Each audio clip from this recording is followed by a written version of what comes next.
તેઓ વર્ષે છે એટલે ત્રીજો પુરુષ બહુવચન થયું.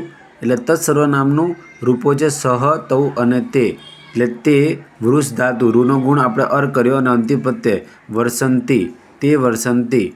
અમે બે જાપ કરીએ છીએ. તો અહમ ને આવામ પહેલો પુરુષ દ્વિવચન છે અને જપ ધાતુ છે. તો આવામ જપાવહ વસ પ્રત્યય. અમે રમીએ છીએ. તો વયમ પહેલો પુરુષ બહુવચન, વયમ ક્રીડ ધાતુ, વયમ ક્રીડામહ. અહીંયા આગળ મ પછી ક આવે છે તો કનો અનુનાસિક મૂકવાનો, કા પછી મ જે છે એ ય ઉપર અનુસ્વાર કરવાનો. આગળ આપણે સંધિનો નિયમ જોયો તો એ પ્રમાણે. તમે ફરો છો તો બીજો પુરુષ બહુવચન, તો ત્વમ યુવમ યુયમ, તો યુયમ ચર ધાતુ, યુયમ ચરથ. અમે ચાલીએ છીએ તો વયમ ચલામહ. તમે બે શોખ કરો છો તો બીજો પુરુષ દ્વિવચન, ત્વમ પછી યુવામ, તો યુવામ સૂચ ધાતુ છે, ઉનો ગુણ ઓ, શોચ થહ, થસ પ્રત્યય છે એટલે શોચ થ.